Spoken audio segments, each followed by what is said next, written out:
Trigger warning. This content may contain offensive materials. It may also contain flashing lights, loud noises, and other triggers if you are easily bothered by true crime, the paranormal, or dark content in general. Please turn back now. Man, there's these stories about crybaby bridges. Bro, You must know about it. I know of a couple. They seem to be everywhere. When you go walking out on the bridge at night, sometimes you can hear a baby crying. And as they came over the bridge, the horse was spooked by a clap of thunder and went over the edge.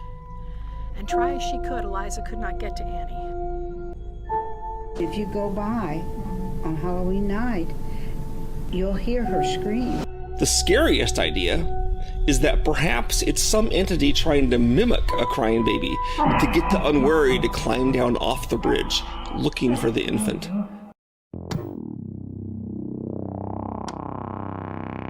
Crybaby Bridge is known for stories of a mother throwing her child into the river below, people being tired of life and ending themselves at the bridge, and the cries of either a baby or its mother's spirit crying late at night into the darkness. This story is familiar to many, and you may even be picturing it in your head right now. But when you picture Crybaby Bridge, it's very likely that you're picturing a different bridge than I do. Crybaby Bridge stories span all across the United States of America, and many of them have very similar stories, the most common of which is a child drowning under the bridge in some way. Many of these stories involve a parent of a child throwing their child into the water, or a car accident had occurred with the child inside. When I hear someone mention Crybaby Bridge, I think of the bridge that is located near Anderson, Indiana on County Road 675. I have personally been to this bridge, and I have found what I believe to be paranormal evidence.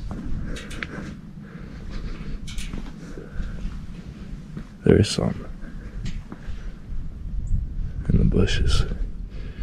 Anyone here? That could be a bird. I'm not saying it's not a bird in the bushes, but there was something in the bushes. There was something in the bushes.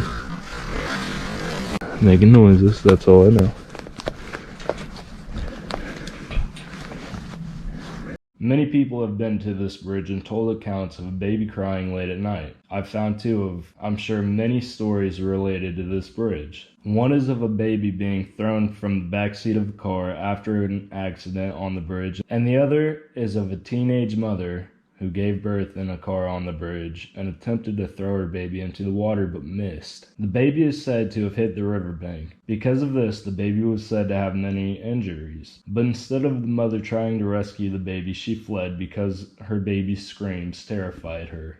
It's said that others drove over the bridge and heard screams as well, but no one stopped to help. The baby allegedly died several hours later due to exposure and its injuries. The baby was eventually found but could not be identified by authorities. The mother is said to have visited the bridge several times after the incident, and every time she said she has heard the screams of her child. I personally could not find any evidence to back up these claims, so I cannot confirm if these tall tales are true. But there are many other bridges to explore and expose.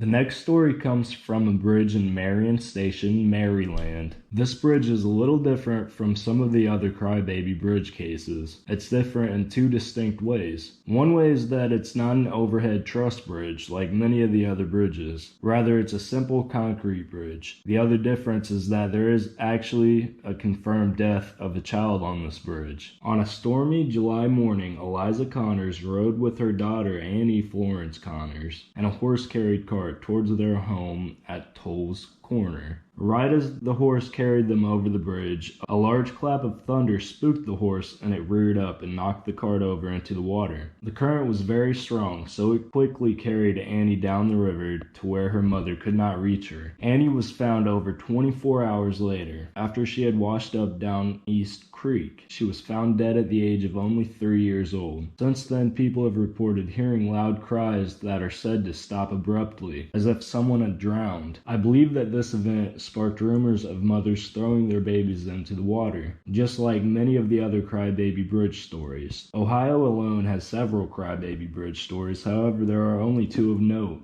The first of which is located in Sheridan Township on Windsor Road. This crybaby bridge is said to be the territory of melonheads. Melonheads are humanoid cryptids typically described as short with very big, very round heads. In Ohio, it's believed that these beings were children that were born with hydrocephalus, which is a birth defect that leaves fluid in the brain. The melonhead story says that these kids, who were also orphans, were also injected with even more fluid by a man that went by Dr. Crow or Dr. Melonhead. The legend goes that the orphans were tired of the doctor's abuse. That led them to kill him and burn his house down. The orphans who had been dubbed the Melonheads were said to live in the woods near the bridge and also eat babies. It's unconfirmed if this legend is true or not, but these creatures were often encountered in Kirkland, Ohio, and they're said to still roam the woods today. The second crybaby bridge of Ohio is in Salem, Ohio, off Egypt Road. The road that the bridge is on was once known as West Pine Lake Road, but now goes unnamed. There are several legends of kids accidentally drowning in this river by the bridge as well, but one story I can confirm is that of 6-year-old Ruth Bauman, who was found murdered and burned by the bridge in 2010. It is said that she was killed by strangulation and burned after her death, but the case is still unsolved. Another crybaby bridge is also known as Sarah Jane Bridge, which is in Texas, more specifically Port Neches, Texas. The bridge is known for a mother throwing her baby that went by Sarah Jane into alligator-infested waters. It's said that you can hear the cries of Sarah Jane on hot summer nights, and you can hear her mother's headless spirit whisper her daughter's name in the woods nearby. This legend is actually confirmed to be untrue because the child that the legend speaks of is Sarah Jane Block. She went on to live until she was 99 years old and had a child of her own.